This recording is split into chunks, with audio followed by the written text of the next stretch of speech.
Hello and welcome to the first practical of the subject Applied Electronics of third semester in Electronics group.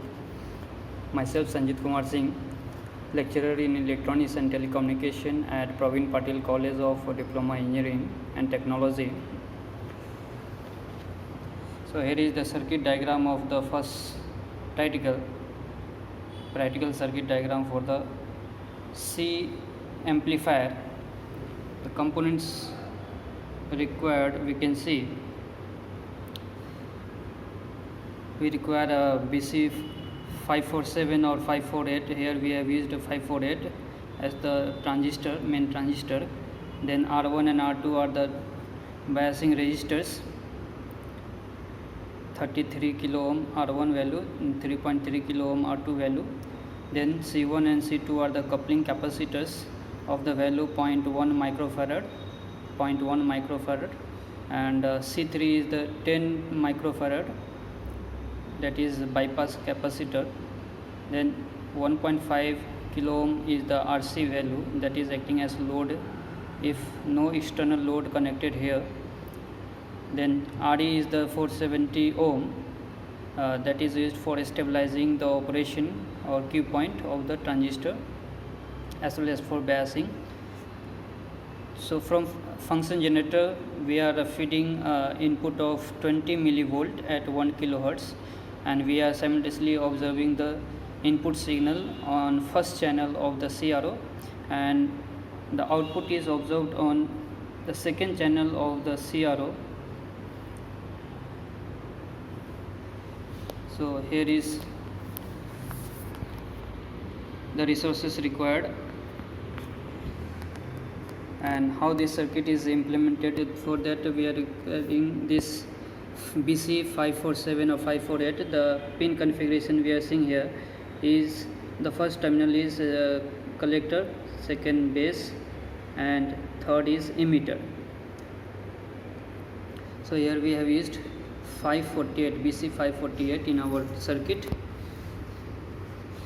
So this is the transistor, this black is the transistor.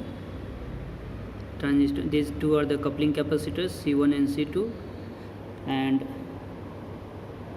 this is R1 33 kilo ohm, this is R2 3.3 kilo ohm, then this is RC 1.5 kilo ohm, and here down we see RE, and this is bypass capacitor of 10 microfarad.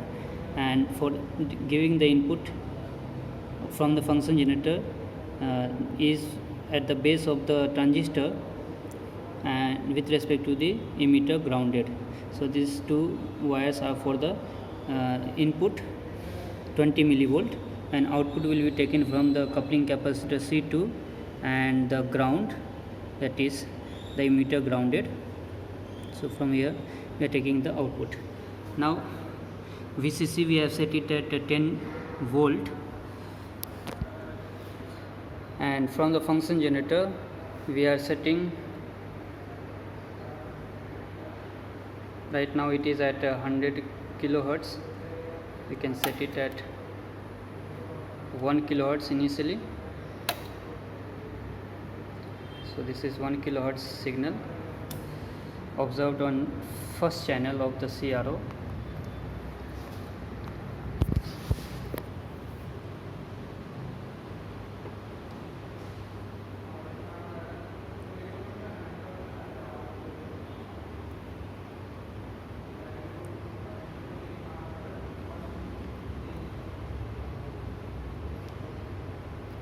The first channel is the input set at 20 millivolt per division. So input is in one division, so 20 millivolt is the input, and second channel is set at volts per division knob is at 0.2 volt, that is 200 millivolt per division.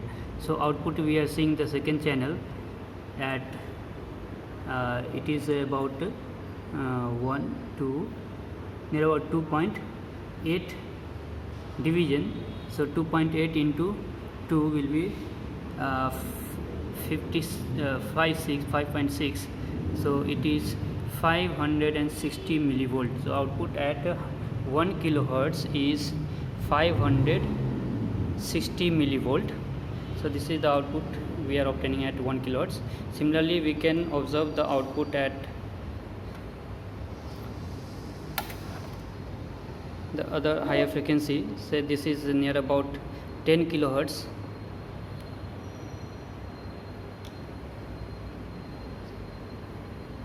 This is the output at 10 kilohertz. So there is slight increase in the output. So it is at 570 millivolt for the same input. And next we are going on increasing the frequency by pressing the knob or the button of 200 kilohertz.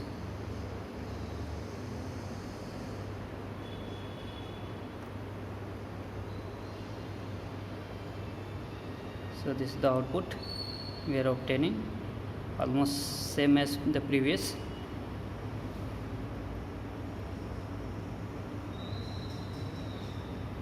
Now this is the output at about 108, that is near about 100 kilohertz frequency. Almost we are getting constant output near about 570 millivolt for 20 millivolt input. So in this way it is amplifying the input signal. Moreover, we can observe the phase reversal for input and output. Between input and output we are seeing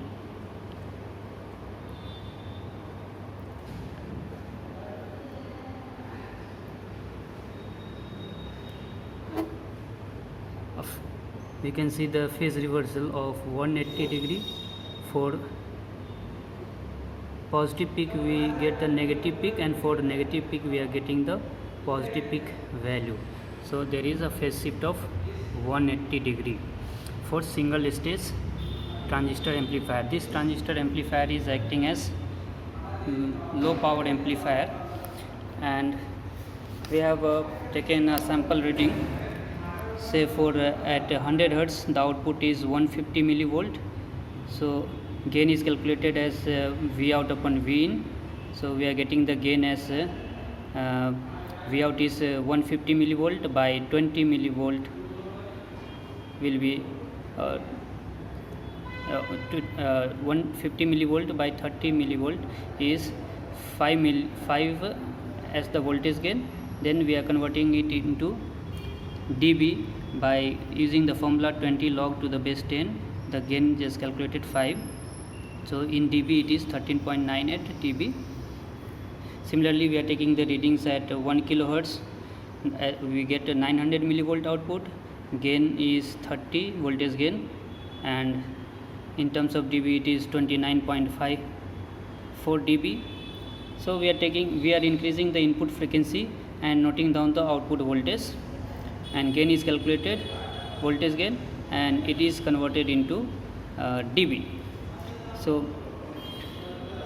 here we have shown the sample calculation of how voltage gain is calculated.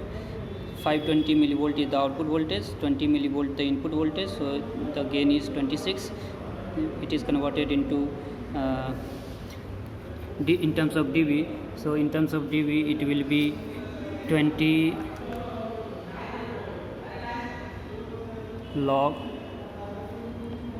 26 will be equal to 28.29 dB. This value is in dB. And for calculating the bandwidth we need to plot a graph, and from graph we are taking 3 dB down. So here we have taken sample graph, a drawn sample graph for the readings just obtained, and we are getting along x-axis we are plotting the frequency. This is 10 hertz, 100 hertz. First is 10, 100, 1 kilohertz, 10 kilohertz, and along y-axis we have taken the gain in voltage gain in dB. So this is 0 mark, 10 dB, 20 dB, 30 dB, 40 dB, and so on.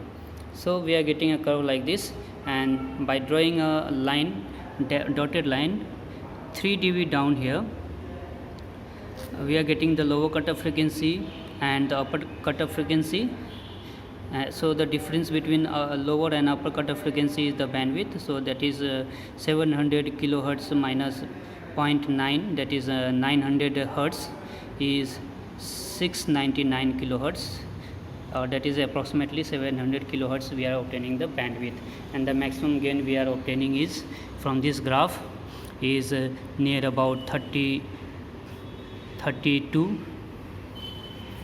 dB. So that value will be put here, 31.74, and bandwidth is approximately 700 kilohertz.